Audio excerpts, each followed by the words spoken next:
वक्रतुंड महाकाय सूर्यकोटि समप्रभा निर्विघ्न कुरु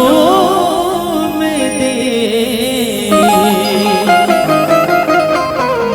शुभ कार्येषु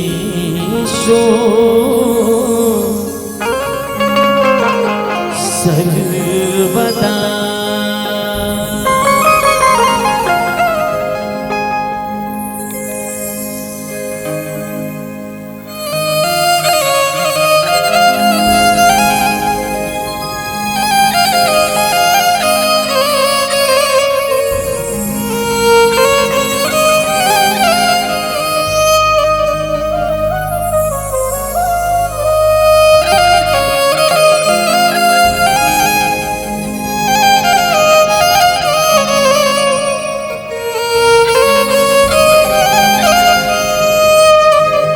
चंदन पिड़ुलिया दाई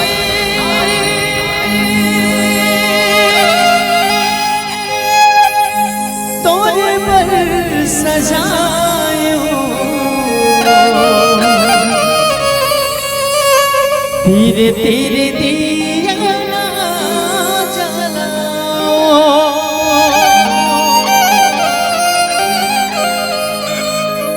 तो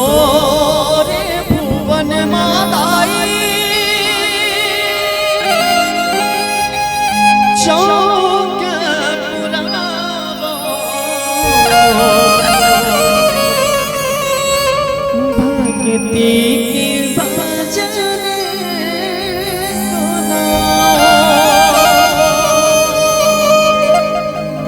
तोरे चरण मदाई माहुर लगाए माहुर के संग मदाई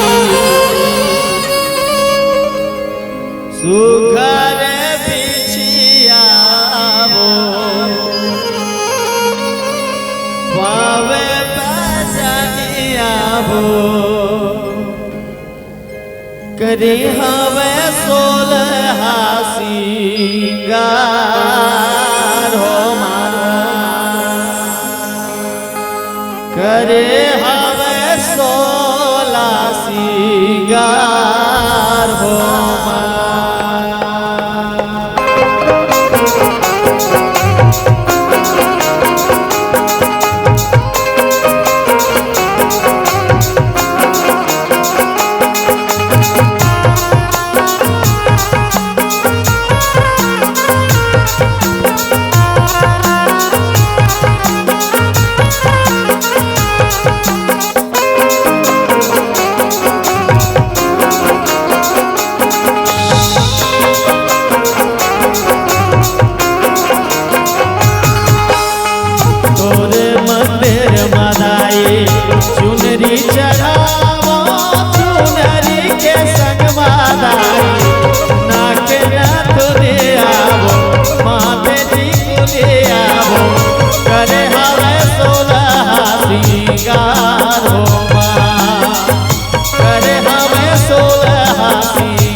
धीरे धीरे दिया जलायो तोरे भुवन माताई चौके पुरावो भक्ति की भजने सुनावो तोरे चरण मालाए माहुर लगायो माहुरे के संग मालाए सुघर बिछियावो पावे बजनियावो करे हवे 16 सिंगार होमा करे हवे 16 सिंगार होमा जय हो मां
घर गले सब जलाओ सतों समादाई जवाबो आयो रस के आसा लगायो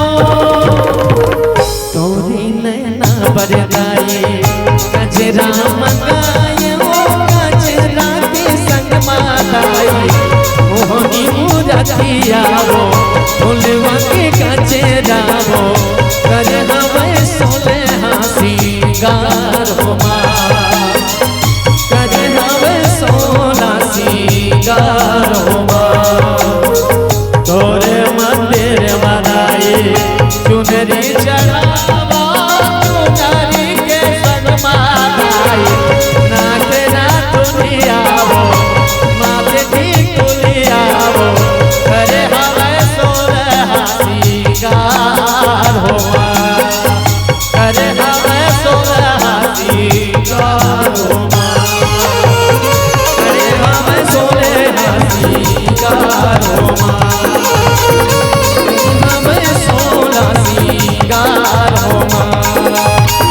करे हवे 16 सिंगार होमा करे हवे 16 सिंगार होमा बोल दुर्गा मैया की जय बोल गणेश भगवान की जय सियावर रामचंद्र की जय।